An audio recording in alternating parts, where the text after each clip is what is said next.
kasus penganiayaan berat David Ozora dengan terdakwa Mario Dandi kembali digelar di Pengadilan Negeri Jakarta Selatan. Agenda sidang kali ini mendengarkan keterangan saksi meringankan dari pihak terdakwa.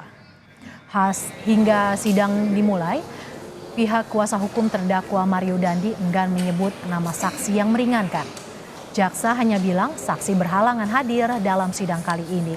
Sidang pun ditunda dan akan dilanjutkan Selasa pekan depan dengan agenda mendengarkan keterangan saksi meringankan.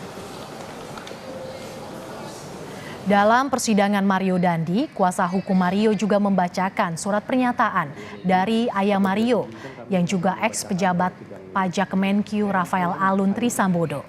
Dalam suratnya, Rafael mengaku tak bersedia menanggung restitusi atau ganti rugi kepada keluarga korban David Ozora.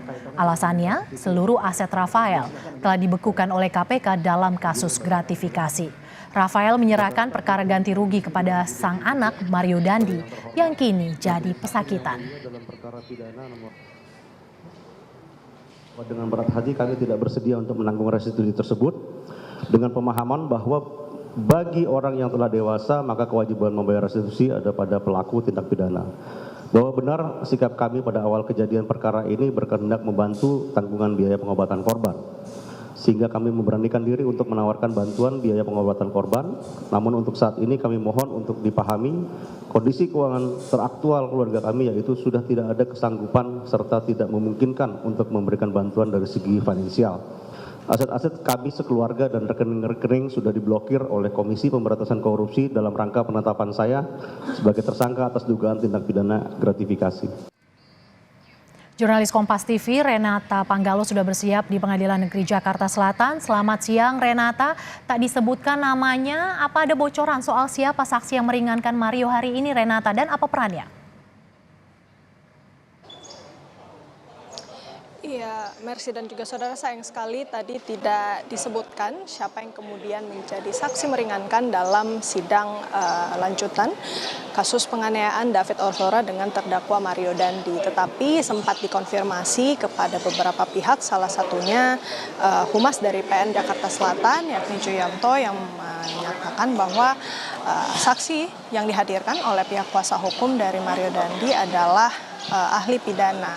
Terkait dengan nama, lalu berapa jumlah ahli pidana yang didatangkan ini sampai sekarang memang belum diketahui. Sebenarnya rencananya pengacaranya ini akan mendatangkan saksi-saksi apa saja. Tetapi yang jelas pada hari ini memang saksi yang meringankan tidak bisa hadir dalam sidang kali ini. Dan nantinya akan dilanjutkan pada tanggal 1 Agustus mendatang. Karena memang Mercy dan juga saudara, sebelumnya hakim juga sudah memutuskan bahwa untuk sidang mendengarkan keterangan dari saksi yang meringankan ini diberikan jatah sebanyak 2 kali, yakni ada 2 minggu sampai minggu depan.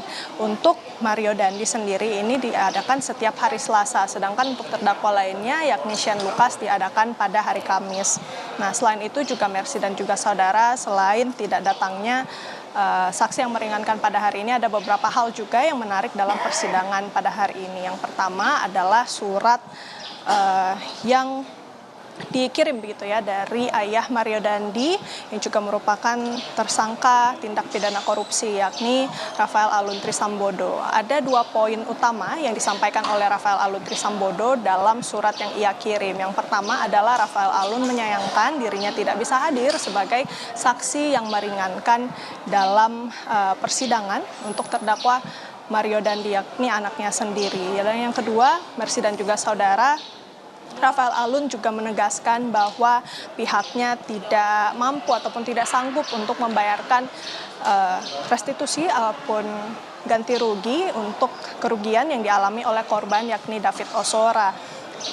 Karena ia beralasan bahwa hartanya yakni aset sudah disita dan kemudian rekeningnya ini sudah diblokir dalam rangka pengusutan kasus tindak pidana korupsi yang menyeret nama Rafael Alun sendiri. Dan nantinya kita nantikan untuk sidang berikutnya memang dari pihak kuasa hukum dari Mario Dandi juga tidak memberikan pernyataan setelah sidang. Jadi kita masih tunggu siapa saja nanti namanya. Yang jelas untuk yang menarik memang sebenarnya terkait dengan restitusi itu, yang dimana kalau misalnya dari pihak keluarga dari Mario Dandi ini sudah tidak bisa untuk membayarkan ganti rugi tersebut, maka bisa jadi kalau dari ataupun mengutip ahli pidana yang sempat dihadirkan oleh jaksa penuntut umum, bisa jadi restitusi tersebut bisa digantikan dengan tambahan hukuman kurungan ataupun hukuman penjara yang dibebankan nantinya kepada Mario Dandi, sehingga masih kita lihat nantinya ke depannya akan seperti apa. Kita nantikan sidang selanjutnya pada tanggal 1 Agustus mendatang. Merci. Dalam sidang Mario Dandi, saksi meringankan terdakwa batal hadir. Terima kasih Renata Panggalo atas laporan Anda.